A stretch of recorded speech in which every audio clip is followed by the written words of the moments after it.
ওই মুক্তিযুদ্ধে রাজাকাররা সেরকম অত্যাচার করেনি যেভাবে 2018 সাল 24 সালের নির্বাচনে ধরে ধরে বাংলাদেশের মানুষকে নির্যাতন করা হয়েছে। গত 16 বছর নির্যাতন করা হয়েছে, কর্মী গুম হয়েছে, গুপ্ত হত্যার শিকার হয়েছে, নির্যাতনের শিকার হয়েছে, মামলার শিকার হয়েছে, হামলার শিকার হয়েছে, নিষ্পেষণের শিকার হয়েছে, বিচার বহির্ভূত হত্যার শিকার হয়েছে।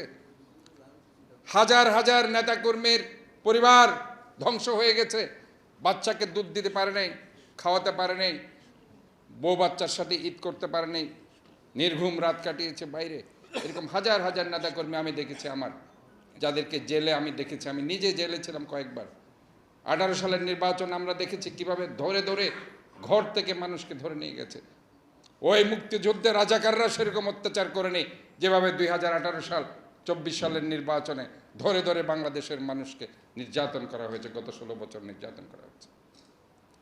কাজে সাংবাদিকরা কিন্তু সত্যি কথাই বলেছে যারা বলার, আর যারা সত্যকে মিথ্যা বলেছে, সত্যকে ঠিকমতো প্রতিস্ফুটিত করতে পারেনি, তারা ওই আস্থা করে নিক্ষিপ্ত হয়েছে এবং নিক্ষিপ্ত হবে সবসময়।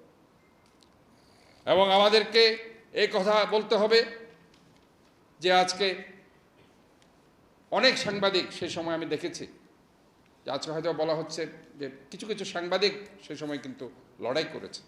লড়াই যে করেনি একদম না, তাও না, করেছে।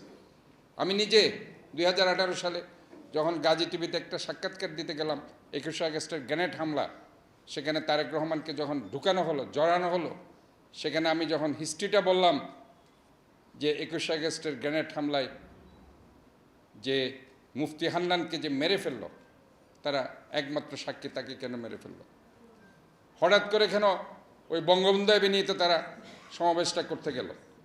সেখানে সাবের হোসেন চৌধুরী সহ যারা আওয়ামী লীগের ওই সময় 1-11 যারা সেখানে আওয়ামী লীগের পক্ষে মাইনুদ্দিন ফখরুদ্দিনের হাতে যোগ দিয়েছিল, তারা সেই সময় কি ভূমিকা রেখেছিল, শেখ হাসিনাকে তারা কেন জোর করে বঙ্গবন্ধু এভিনিউতে নিয়ে গেল, ওই আওয়ামী লীগের নেতাদেরকে পরে শেখ হাসিনা কেন দল থেকে দূরে সরিয়ে দিল।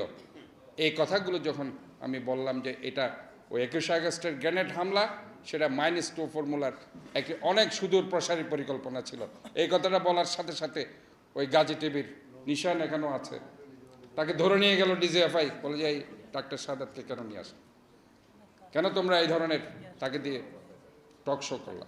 এই ধরনের সাংবাদিক ছিল যারা ওই সময় চেয়েছিল যে কিছু সত্য কথা আমরা বলি। কাজে একদম যে আমরা কিছু সাংবাদিক যে ছিল না এটা না। আজকে এই যে শিল্পী থেকে শুরু করে, শাহনওয়াজ ভাই থেকে শুরু করে, আজকে এখানে আমাদের নাইম ভাই, আরও অনেক সাংবাদিক, মুরাদ, ওই যে দিগন্ত টেলিভিশনের, তাদেরকে অনেক অত্যাচারের তারা শিকার হয়েছে, আমি নিজে দেখেছি। দিগন্ত টেলিভিশন যখন বন্ধ করে দেয়, আমরা দৌড় মেরে আমরাই প্রথম গিয়েছি। চ্যানেল 1 যখন বন্ধ করে দেওয়া হয় তখন আমরা গিয়েছি।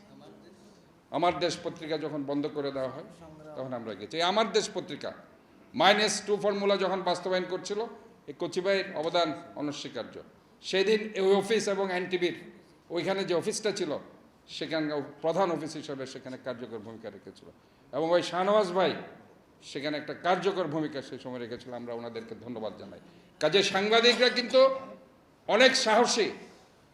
14 সালে যখন কেউ কথা বলেনি, এই পেশাজীবীরাই সেদিন কিন্তু রাজপথে নেমে এসেছিল। যুগ যুগে পেশাজীবীরাই কিন্তু সত্যের পক্ষে কথা বলেছে, অন্যায়ের বিরুদ্ধে কথা বলেছে। যেভাবে মাহমুদ ভাই সব সময় একজন পেশাজীবী হয়ে যখন দেশে কোনো ক্রান্তিকাল এসেছে তখন যেভাবে গর্জে উঠেছিল। আমরা তাই আজকে মাহমুদ ভাইয়ের আজকের এই আগমনে আমরা ওনাকে স্বাগত জানাই। উনি সত্য কথা বলুক, ন্যায়ের পক্ষে কথা বলুক, দুর্নীতির বিরুদ্ধে কথা বলুক, নিষ্পেষণের বিরুদ্ধে কথা বলুক, অন্যায়ের বিরুদ্ধে কথা বলুক, নির্যাতনের বিরুদ্ধে কথা বলুক, ন্যায়ের পক্ষে কথা বলুক, সত্যের পক্ষে কথা বলুক। উনি দেশের স্বাধীনতা, সার্বভৌমত্ব, গণতন্ত্র রক্ষার জন্য কথা বলুক। কেউ বুঝতে পারেনি কে ক্ষমতায় আসবে। ইভেন বিএনপি, আমরা যারা বিএনপি, আমরাও তখন বুঝতে পারিনি যে আমরা ক্ষমতায় আসব। কিন্তু জনগণ কিন্তু ওই দেশনেত্রী বেগম খালেদা জিয়ার ভূমিকার কারণে ওনাকে, ওনার গলায় জয়ের মালা পরিয়ে দিয়ে ওনাকে বাংলাদেশের প্রথম মহিলা প্রধানমন্ত্রী করেছে। কাজে দুঃসময়ে যেসব নেতা গর্জে উঠে, এদেরকে মানুষ কিন্তু ভুলে না।